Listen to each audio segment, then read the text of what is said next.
这是一位中国民众透过海外社交平台发出的最后的声音。什么样的标语要用1年的时间来准备呢？标语的内容是：没有政治体制改革，就没有民族复兴。人民不需要一个权力不受制约的政党。中国不需要谁指明方向，民主才是方向。您好，这里是希望世界要闻透视，我是杨正。是什么力量让他走出这一步？让我们一起来找这个答案。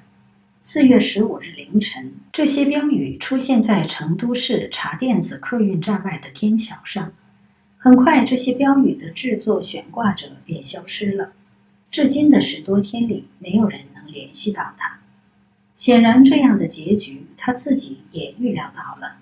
他行动前便知道这一举动会给他带来怎样的危险，而明明知道结局，却还要冒险去做，无疑需要极大的勇气。因此，他才需要1年的时间来准备吧。4月15日是前中共总书记胡耀邦的忌日。他在1989年的这一天去世，引发中共统治下最大规模的民主抗争事件6·4运动。悬挂在成都街头的这些条幅让当局紧张不已。有当地民众在海外社交平台 X 上留言说，事情就发生在他家附近。早上路过天桥，就看见警车停在桥边，一个警察和一个城管桥两头守着。我还觉得奇怪，最近金牛宾馆没在开会呀。不少网民称赞他是勇士，做了我想做而缺少勇气做的事。勇士必然载入史册，不管你认同不认同。也有人担心他的安危，希望安好，祝他平安，希望为中国人民发声的勇士平安。也有人认为他这样的冒险毫无意义，没啥用，也就几个小时寿命，白天就不见了。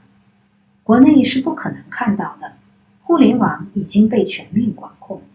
我说句各位不爱听的，这种做法除了会给自己带来麻烦外，没有任何好处。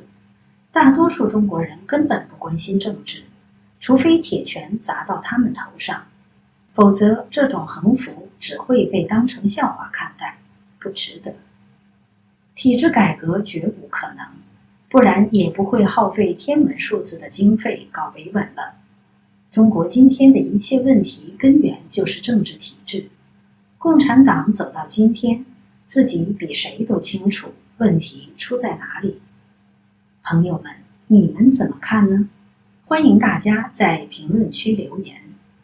4月24日，旅居海外的内蒙古前官员杜文在其视频节目中表示，他已获得成都415茶店子外天桥反独裁条幅事件唯一独家视频，这是条幅行动者在被捕最后时刻传给他的。杜文透露，当事人是27岁的四川勇士梅世林。事发前，梅世林曾跟他联系过。梅世林表示，觉得作为一个中国人，活得太委屈了，他要呐喊，哪怕粉身碎骨。事后，梅世林给杜文留言说，这个标语我已经准备了1年多了，希望能够帮忙传播一下。当时杜文判断梅世林处境已非常危险，一再提醒他立即离开中国，不要做丝毫停留，并且毁掉手机，等他安全了再曝光不迟。15日晚上11点14分，杜文再联络梅世林时，对方已失联。杜文猜测他应该是被捕了。杜文告诉希望世界，梅世林不愿意离开中国。他认为中国人需要喊，他说都走了，那就都跑了的话有啥意义呢？我这边干这么个事我跑了有啥意义啊？他是这种想法，他跟一般的贪生怕死人不一样。其实中国社会真需要这样的烈士，这是拿自己去献祭的，这真是烈士心态。说你就会第2个彭丽发，他是做好思想准备了。他是先干的，之后他就第一个时间发给我的，让我给发，说我说不行，说你就先离开才行，我可以帮你说。他不走，他实际是彭丽发精神的一个延续。如果这样的人多的话，你想吧，比如说有100个、1000个、10000个，共产党就倒台，就分分钟指日可待了。这的确是冒着生命危险在向世界发出的一个呐喊。梅士林的行动是继彭丽发之后，中国民间反抗专制就让人深感震撼的又一次爆发。这种精神现在是被人们称为四通桥勇士。我认为梅士林和彭丽发这样的壮举是有着深远的意义的，因为在中共专制暴政越来越残暴的环境之下，彭丽发和梅士林看起来很孤独又直接的方式直击中共暴政最软弱的地方，展现了人民可以不怕恐惧的。当有足够多的个体敢于站出来公开抗争的时候，我相信那就会击中中共统治的最大的软肋，就是促成中共整个恐惧机制的瓦解。因为中共的统治最核心的地方就是它制造的恐惧无所不在，可是不断的有个体，不断的有人群一个一个的去冲击，所以这不仅仅是一个孤立的标语的事件，它会让中共非常的害怕。因为中共最害怕的就是这种勇气会像星火一样点燃更多人内心的觉醒，形成一种人可以去撼动政权，可以去动摇专制，种下这样的种子。杜文认为，眼下只有全世界社会各界的广泛关注，才能为梅士林的安全提供某种可能的保障，至少让当局有所顾忌，不敢对他进行秘密处决或送入精神病院进行非人折磨。日前，旅澳法学家袁宏兵向大纪元透露，这些标语条幅悬挂在一个车水马龙的地区，非常热闹，但挂出来2个小时内竟无任何人报案。袁宏兵援引体制内消息人士的话披露，直至2小时后，一名巡警例行巡逻才发现条幅，随即通报上级。然而更令人错愕的是，上级非但未指示立即拆除，反而要求他以保存证据为由保护现场。结果条幅又多悬挂了30至40分钟，总计将近3小时才被移除。据悉，此事直接引发习近平的关注。案件交由中共中央纪律检查委员会与国家安全部的秘密警察共同调查。袁宏兵认为，3条抗议标语能在闹市区高悬3小时，警方不作为，足见体制内部对习政权的不满与愤怒已浮上台面。这反映出习近平深刻的政治危机。就梅士林事件，位于纽约的人权组织中国人权发表声明说，这一行动需要非凡的勇气和周密的计划。他正在追随2022年10月在北京四通桥上引发全球关注的四通桥勇士彭丽发的脚步。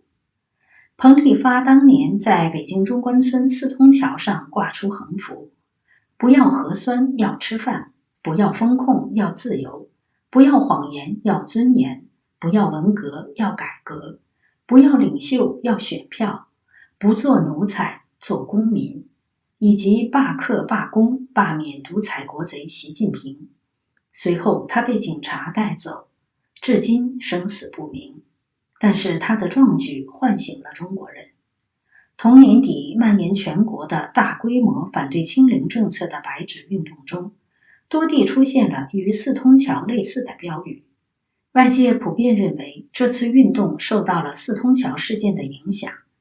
白纸运动被视作1989年6四事件以来中国大陆爆发的最大规模的反政府集会示威运动。